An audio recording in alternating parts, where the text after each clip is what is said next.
नमस्कार मित्रों, मैं हूं मयंक रावल। मैं एक आर्किटेक्ट और वास्तु साइंटिस्ट हूं। मन की शांति। मैंने जब वास्तु और मन की शांति किताब लिखी तो मेरे पब्लिशर ने ये कहा था कि वास्तु, प्रेम और काम उसको पहले पब्लिश करते हैं। फिर हम दोनों की थोड़ी बहस हुई। हमने ये तय किया कि दोनों बुक एक साथ में हम पब्लिश करते हैं। और मेरा ये मानना था कि मन की शांति की सबसे ज़्यादा ज़रूरत है और वो साबित हो चुका, क्योंकि वास्तु मन की शांति जो बुक है उसको ज़्यादा अच्छा प्रतिसाद मिला। वैसे देखा जाए तो दोनों बुक्स काफ़ी पॉपुलर हुई, लेकिन वास्तु और मन की शांति जो है वो लोगों को ज़्यादा पसंद आई, लोगों ने ज़्यादा अप्रिसिएट की।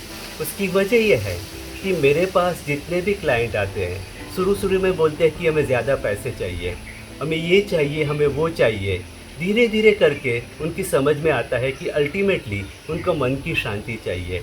और इसीलिए मेरा असेसमेंट ये था कि वास्तु और मन की शांति वाली जो बुक है उसको अच्छा रिस्पांस मिलना ही चाहिए, और उसमें मैं सक्सेसफुल रहा।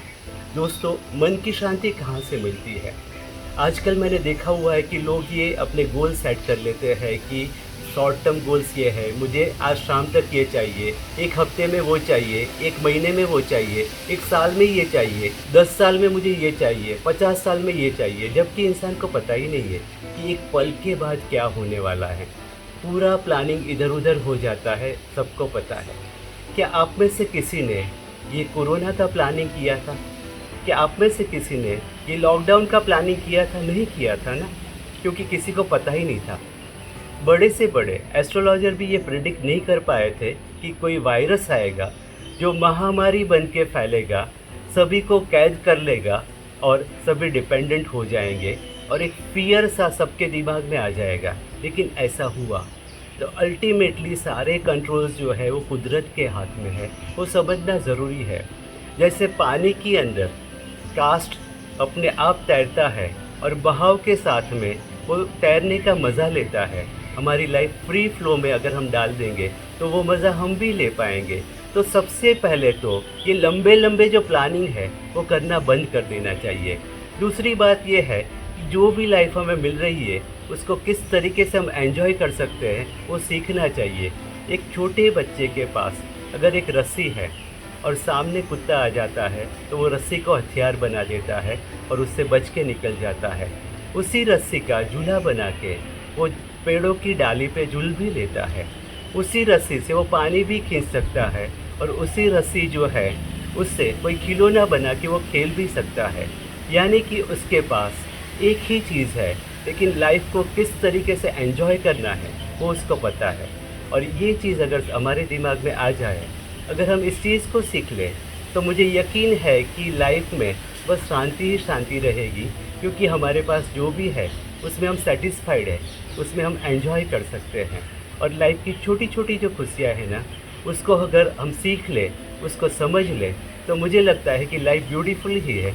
उसके आगे कुछ सोचने की ज़रूरत ही नहीं है, कोई भी प्लानिंग की ज़रूरत नहीं है, ये भी समझना ज़रूरी है। दूसरी एक बात, अगर वास्तु के परिप्रेक्ष्य में हम देखते हैं तो पता चलता है कि हमारी जो लाइफ है उसको हमारी एनर्जी भी अफेक्ट करती है।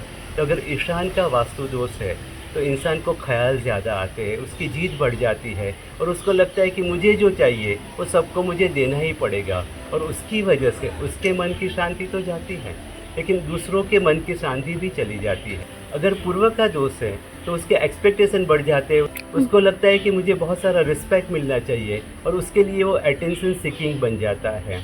अगर आग्नेय कोने का दोष है तो उसकी लाइफ में जो भी है उसको वो एंजॉय नहीं कर पाता है, वो बस भागता रहता है, भागता रहता है, मन की शांति उसको नहीं मिलती है। अगर दक्षिण का दोष है तो उसको ऐसा लगता है कि उसको और भी चाहिए, और भी चाहिए, और जो भी है उसमें वो सेटिस्फाइड नहीं रहता है। अगर दक्षिण का दोष है तो उसको लगता है कि उसके पास जो भी है उसमें वो सेटिस्फाइड नहीं है, और जब सेटिस्फैक्शन नहीं होता है तो मन की शांति कहाँ से मिलेगी। अगर नैऋत्य का दोष है तो लाइफ में कुछ न कुछ ऐसी घटनाएं होती रहती है जिसकी वजह से उसको गुस्सा आता है, वो लड़ता रहता है, और जो आदमी लड़ता है उसका मन उसके काबू में, कंट्रोल में कहाँ रहता है। अगर पश्चिम का दोष है तो वो सोचता रहता है, सोचता रहता है, और उसकी सोच उसको कहीं पे भी नहीं ले जाती है, अल्टीमेटली उसकी लाइफ में क्या है और उसको क्या चाहिए उसको पता ही नहीं चलता है। अगर वायु कोने का दोष है तो उसको ये भी चाहिए वो भी चाहिए, ऐसी सोच में वो उसके पास जो है उसको कम एंजॉय करता है और इसीलिए उसकी लाइफ में उसको लगता है कि शांति नहीं है। अगर ब्रह्म का दोष है तो इंसान अपने आने वाली पीढ़ी के बारे में ज़्यादा सोचता है। वो ऐसे प्लानिंग करने की कोशिश करता है जो उसके कंट्रोल में नहीं है और उससे फिर फियर्स जनरेट होते हैं। उसको किसी के ऊपर जल्दी से विश्वास नहीं आता है और जहाँ पे विश्वास नहीं है वहाँ पे मन की शांति कैसे मिलेगी। तो ये सारी चीज़ें जो है कुछ जो चीज़ें हैं उससे नेगेटिविटी आती है और कॉम्बिनेशंस भी इसके होते हैं। जैसे कि मैं हमेशा ये मानता हूँ कि एक ही वास्तु दोष से कोई बड़ा प्रॉब्लम नहीं आता है और एक ही सॉल्यूशन से सारे दोष मिट नहीं जाते हैं। ये समझना बहुत ही ज़रूरी है। मैं वास्तु को होलिस्टिकली देखता हूँ और इसीलिए अच्छे सॉल्यूशंस मुझे मिलते हैं। अभी हमने प्रॉब्लम्स की तो बात कर ली, लेकिन उसके सॉल्यूशंस कैसे निकलेंगे वो भी जानना ज़रूरी है।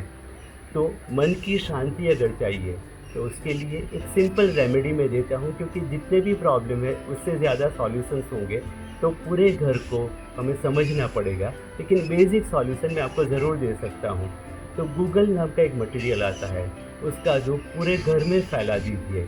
ये करने से आपके घर में बेसिक जो प्रॉब्लम्स है, बेसिक जो स्ट्रेस है वो कम होता जाएगा। आपको मन की शांति ज़रूर मिलेगी। उसके अलावा ओम नमः शिवाय का मंत्र अगर आप घर में करेंगे, अगर आप ध्यान करेंगे, मेडिटेशन करेंगे तो उससे ज़रूर आपको मन की शांति मिलेगी। दोस्तों, मैंने ये सारी बातें आपको तो बता दी। अगर आपको ये चीज़ें अच्छी लगी हो तो इस चैनल को ज़रूर से सब्सक्राइब कीजिए, लाइक कीजिए और इस वीडियो को शेयर कीजिए, क्योंकि उससे आप दूसरे की लाइफ में भी कुछ कंट्रीब्यूट कर सकते हैं। तो आप ये करेंगे ना? Thank you very much.